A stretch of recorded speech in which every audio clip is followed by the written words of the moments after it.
appreciate you jumping in like this. I know that this is not how I had wanted to have a conversation with you. I would like to have been a bit more prepared, but we'll take what we can get because I know how busy you are and everything that's going on at this end as well. And the weekend does appear to be somewhat auspicious. So it'd be nice to get something out before that if possible. So very cool. You go ahead. Sorry. No, just saying I do appreciate you jumping in like this last minute. Absolutely. Well, thank you for offering. And sometimes you just have to grab whatever opportunity shows up. And your lack of preparations means that I have no pressure on me either. Yeah, there is that. So thank you. Let's just wing it, man. Okay, QHHT. Obviously, as a practitioner and as someone who has experienced the sessions themselves, I've got a couple of questions for you just from that perspective. When you say you're talking to someone's higher self, or when you've experienced the higher self aspect coming through and talking, because what I'm seeing when I'm looking at all of these sessions are like the ones where people are showing themselves in the process, the video, not yours where you give a recap, but where people are actually broadcasting their session. Right. Yes. Energetically, there's a huge variance for me about where people feel like they are at in their level of consciousness, so to speak, in terms of how much of the mind is actually still involved in filtering the information. From a personal perspective of having had the higher self come through and speak, do you remember it? Do you remember only a little bit of it? And do you feel like your mind at all is engaged in the process or your own filtering system? Okay. Yes. A very interesting question. So what we usually deal with when we're doing quantum healing hypnosis is the fact that clients are aware. They're not going unconscious. They're not going to sleep. They are aware. Their egoic conscious mind is still aware, just like watching a movie in a movie theater. They're still aware that they are themselves basically on my couch. They're witnessing their session. They're also witnessing the information come into their mind through their higher self, through the portal, through their crown chakra from their higher self. It comes into their mind as either pictures, images, emotions, feelings, words, a chunk of knowledge. And so then what has to happen is they have to get it out of their mouth. They have to get this information that came in whatever form it came into, and they have to get it out of their mouth. That's where the kind of struggle exists that a lot of times you witness when watching these sessions, is to get this information out of their mouth. But them, the fact is that most of the time, a portion of them is witnessing this, and a portion of their egoic conscious mind, say the person's name is Carol would be witnessing this information coming into her mind, and then she would have to make a conscious, concerted effort to get it out of her mouth. Now, on the back end, when this is finally done, when the whole session is done, the client says, oh yeah, I was there the whole time. And then 5 minutes later, they're like, I have no memory. I have no memory of any of the information that came through. It starts fading, Lisa, like a dream. And that happens to all of us, even the most seasoned people who do these, people who do these often. Whole chunks fade like a dream, even if they're aware of it.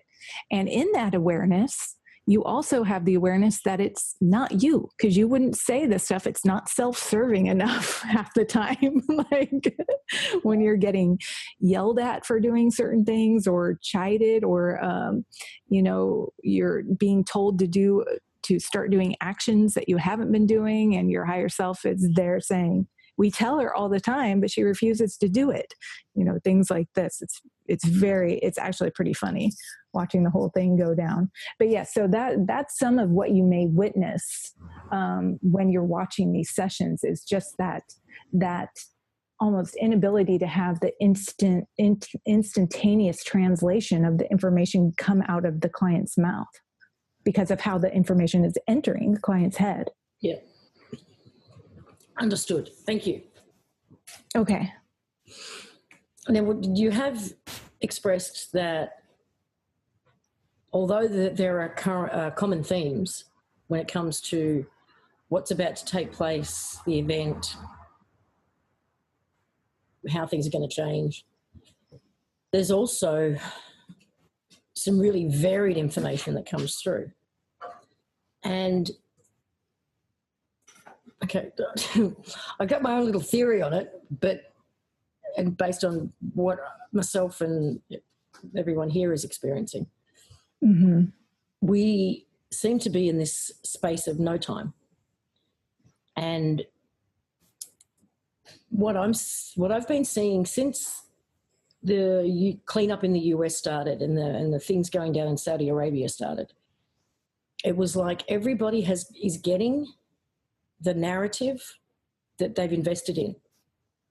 Mm-hmm. They're all playing out at once. And it started at the global level. And now we're getting it very much at a personal level.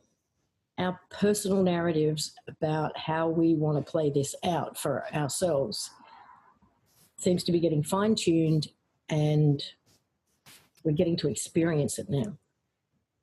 Because there's so many narratives coming out right now about what's about to go down. Mm-hmm. And whether a person experiences an event and they leave this construct and their entire reality changes in a moment, or whether it's a wave that washes through and over the next several years things just get better and better and better and better and better, I think we're going to actually see all of those scenarios play out and everything in between. And at the end of all of that, we still arrive where we're going at the same time.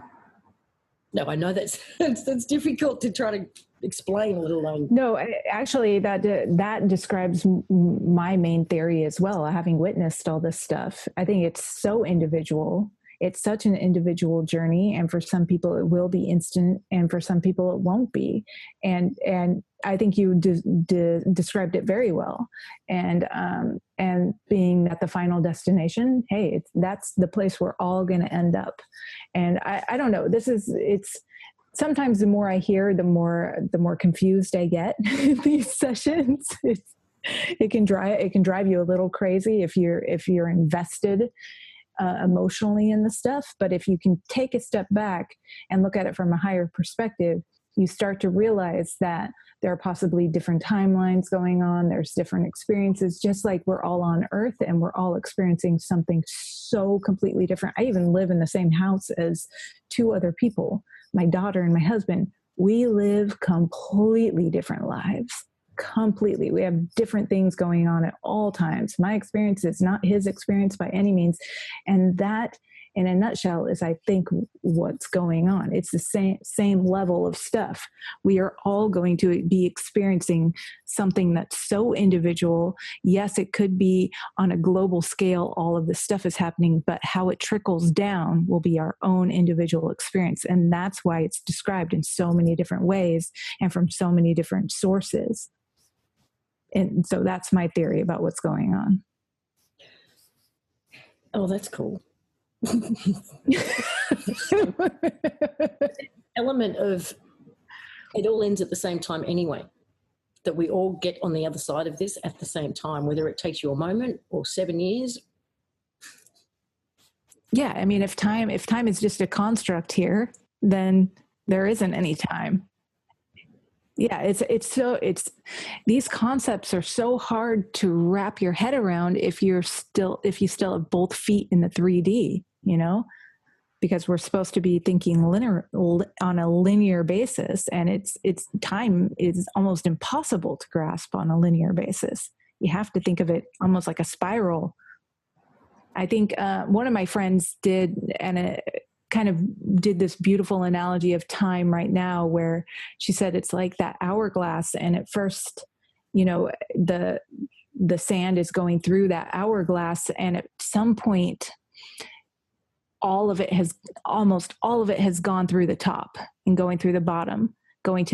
And she was saying that that's how it feels right now, where all of the sand is finally almost going to this other side. I could have said that way better. Sorry.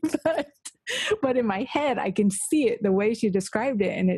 And it's like, we're almost there. We are almost there on the other side, on this other time, this other place, this other experience. And I feel like it's all happening in the now. Yep. All of this stuff, this huge change. And for some people that now may be drawn out into 6 months on a linear basis, but it's still now. It's still happening in a blink of an eye in a way. It is, yes. And I know that you've gone to great pains lately to get across that this is not your information. You're just compiling what's coming through in these sessions.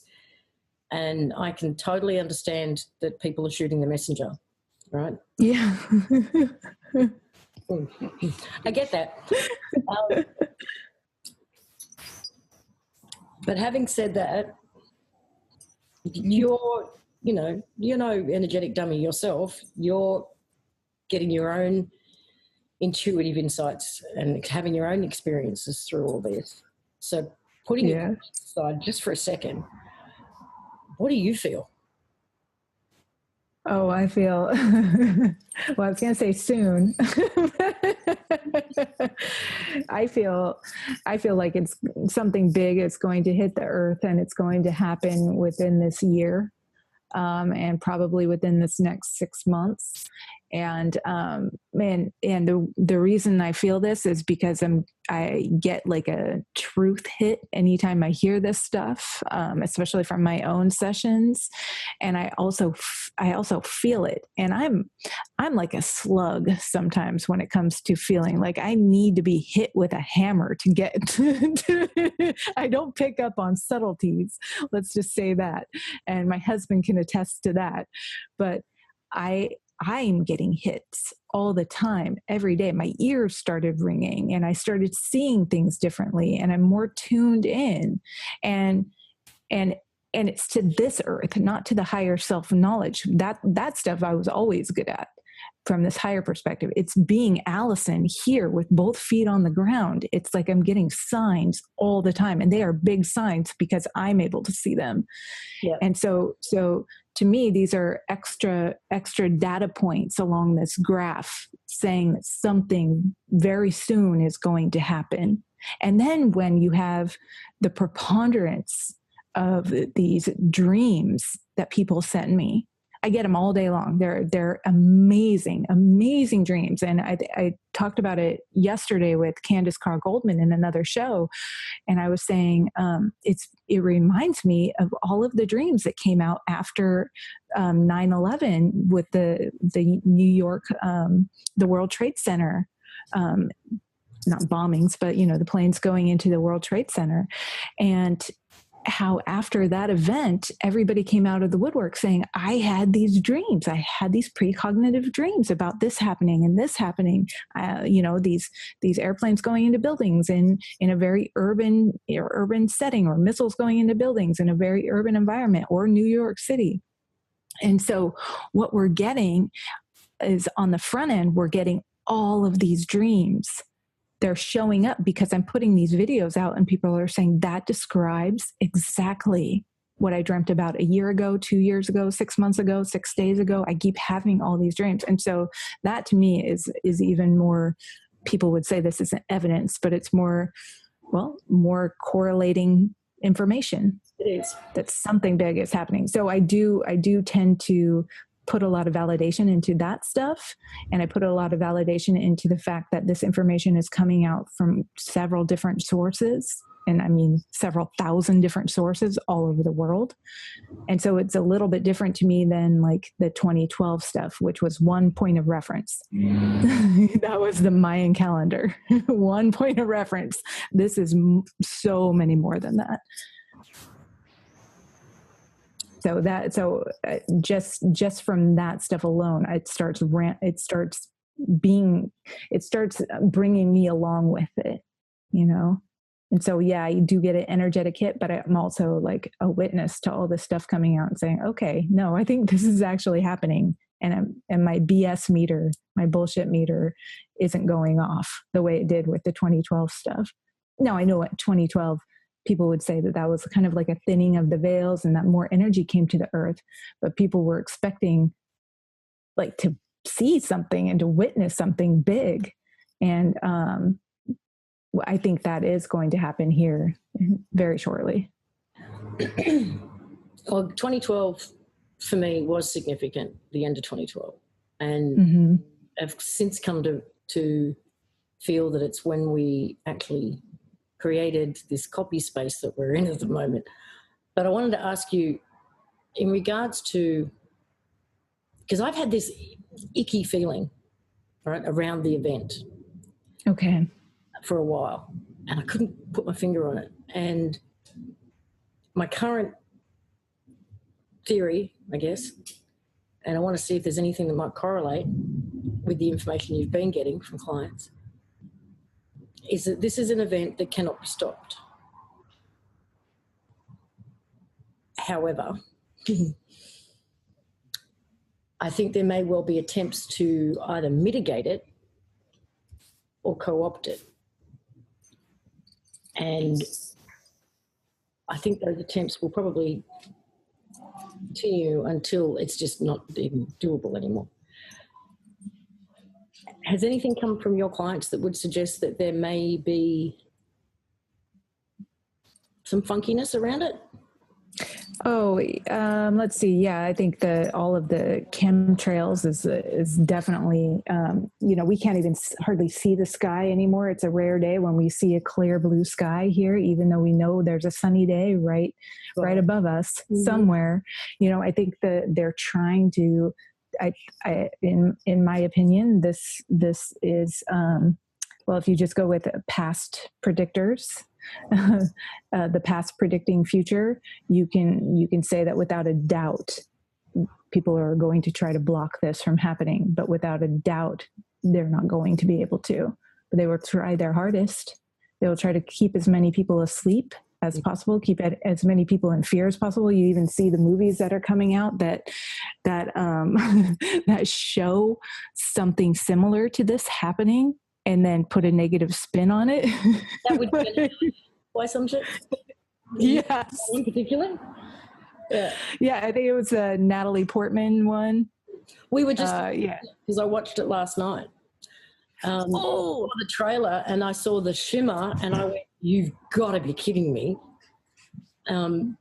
This is the exact description almost of these colours that roll in that your clients talk about.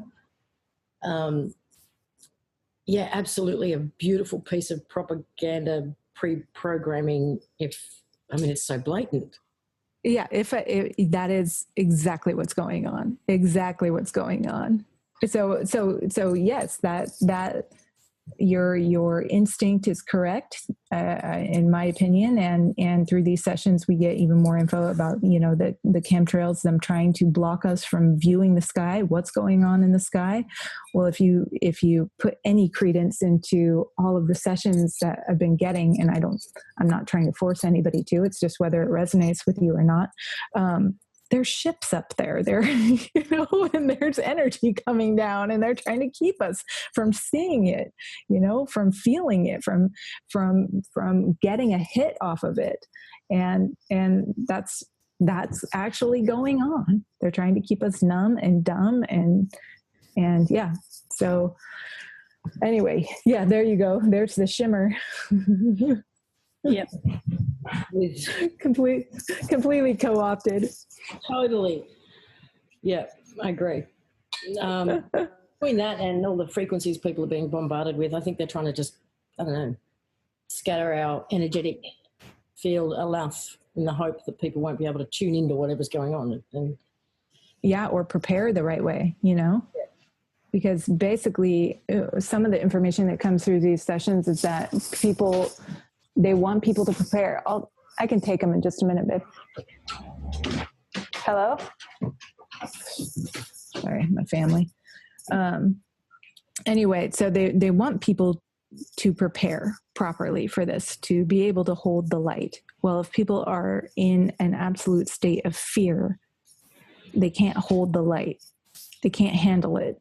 And so it really bodes well to kind of unplug yourself right now from the fear matrix, from the fear machine. Don't feed into it. So, yeah, that is the best preparation you could do right now. I agree. Within this group, and as I said, now we've got 92 people in the room. So, oh, wow. We talk a lot about dreams and share our dreams and also what we're experiencing. And many of us are feeling like we're already in at least two places at the same time. Yeah. We do have one foot still here, but we have another one firmly planted somewhere else. That this process has already begun. Yeah. You either feeling that yourself or getting that from others? Yeah, I've been feeling that for years now, and I believe that is one of the things that started happening with the 2012 energy. You know, like I said, people were hoping to feel something or see something, but it doesn't mean that there wasn't a shift in energy. And I started being tuned into the fact that I was living a higher dimensional existence most of the time years ago, before I ever knew who Dolores Cannon was or knew what this hypnosis stuff was. And then when I saw Dolores Cannon, because I just had this theory pop into my head one day about these two Earths, and that one was 3D, one was 5D. And I was spending most of my time in 5D unless I was at work or around my husband. And then somehow I would pop back down to 3D. And anyway, then when I found her and her work, I was like, oh my God, she's got the same information coming through all of her clients. This is amazing. So yes, I definitely feel that. And I feel that ability to straddle two worlds is decreasing. We are actually being pulled to live mostly in one world or the other. Yeah. And it's just like those two circles overlapping, the Vesica Pisces. They're being pulled apart, and pretty soon you won't be able to even keep the pinky toe in another world. You know, it's going to be all or nothing. One of the questions in the chat is, are you getting anything that would explain what's going on with the water here? The water just disappearing?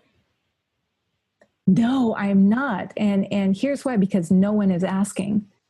No one is asking in my sessions. And you see, I spend almost 100% of my time in my sessions on my clients' questions. And so, answering working on getting them answers for those, because they're paying, it's their session. But I so wish they would ask about that. And maybe some of our Australian practitioners have had questions about that, but I'm not aware. They haven't shared it. But that would be a fascinating question. I so wish somebody would ask. The reason why we're doing this sort of on the fly and impromptu and no prep is because I really wanted this done by the weekend. Mm-hmm. And we've both got a lot going on, obviously, and there's only a few days left. Because for me, the 17th, 18th is significant. I don't know if you've heard anything about this, but there's a being by the name of Lilu, well, I called her Lilu, that started talking through my computer back in October of 2016. And which sounds nuts, just let me throw it out there, but there's a whole story around that. But anyway, in January this year, I started going back and listening to the very first recordings that I did with her. And she highlighted March 17th for me back then. Shut up. Yeah. Now, I'd been wanting to go back and listen to these early recordings for 6 months because she came through at some point about July, I think it was, July of last year, and said much of what was said in the beginning was misunderstood. So I've been wanting to go back and re-look at it, re-listen with fresh eyes, and just never got around to it. And then the first couple of weeks of January I did, and saw that she had highlighted March 17. And from that moment on, I kept getting these pings around March 17 and 18. And then had a, I guess you call it a download one day, a few weeks back, where March 4 showed up. Oh, sorry, March 4 had also come in via somebody else. But then in this download, it was like, it starts on March 4, it ends on March 17 in preparation for what happens on March 18. Whoa. And it was these waves. And at first, I thought it was, you know, the waves that people talk about, and it'd be like taking groups of people in waves. But I've come to since, because of the experiences that we've all been having, feel like it's actually waves that are coming through, and it's like taking parts of us with it, right? And depositing it with the bigger part of us. It's like these magnetic waves are coming through and pulling up and out the deepest, most wounded, for the most part, parts of ourselves, cleaning it up, and it's rejoining the bigger part of ourselves. And these waves are just sort of pretty much consistent now. And yes, because the way I first interpreted it was that it would be the sleepiest ones who go first, and the most awakened would sort of be the last ones to go. But with this new interpretation, I'm realising it is the most damaged or wounded part of us that's going first. Right? And then, what was it? Just last Friday, I had a very cool experience. And the feeling for me is so strong that it's a little bit disconcerting. It's so strong that something, I can see it in my visuals, the way my stuff works. I can see this wall on the 18th, and there is something on the other side of that wall, and it feels like the big me is on the other side of that wall. But the space I'm in now and the space that's on the other side of that wall is so different. It is like it's complete. I don't know how to even put into words or stress exactly how different this is to post the 18th. I think you're getting it across beautifully because I can see your face. I can feel your energy. I mean, I am tuned in to, at some degree to energy. Oh my goodness. Like, it's disconcerting to the point where if something doesn't happen, it's, at least for me personally, if something doesn't happen, that's how strong it is. Wow. And I know you've had the dates come up of the 17th in sessions. I get time frames, but yeah. And of course you see all the news out there about the 18th being a huge solar flare coming the 18th. Yep. And so I think it's, in some degree, you already have evidence that something big is going to happen that day. Well, since January, when I went back and got the 17, 18, there was the thing about the big geomagnetic storm. And then Crow 777 put out a great audio the other day. And I'll put links to all this in one of the publishers. But he said that if you do a Google search to find out the date of the equinox, it's just the 21st of March. But the team that he works with have all discovered that the true equinox is actually on 17th, 18th, depending on where you are in the world. Holy crap. And that when he originally filmed the lunar wave back in 2012 or whatever it was, he's only just discovered that he did that on the true equinox. And that going back through history from all kinds of texts, they've looked at religious and Masonic and astrological and religious, all sorts of things. That the equinox and the solstice, but the equinoxes were referred to as the Golden Gate and the Silver Gate. Oh, God. And he believes he caught the moon dropping through the gate. We think that's what he actually saw, what he filmed. It's a brilliant audio. Yeah, please do send me that link. I will. So there's more and more coming out, and I know that people are having dreams and getting very specific dates. They're having downloads. They're having visions in meditation. It's, March is D-Day. March is D-Day, I should say, is what it feels like. And for me personally, last March, I couldn't see past March. It was like March just went on forever. Whoa. And I experienced flooding. I lived through a really bad flood, and last March. And there's this feeling of this March we're getting what we should have gotten last March. There's something about that I don't know. But how much are you getting? I know you keep getting the first quarter, but how many people who are honing in on the month of March itself and then on specific dates in March? I was getting a lot of first quarter. I was getting that over the last year, and definitely into January and into February. And then in February, I started getting, oh yeah, it could be a couple more months. It could be a couple more months.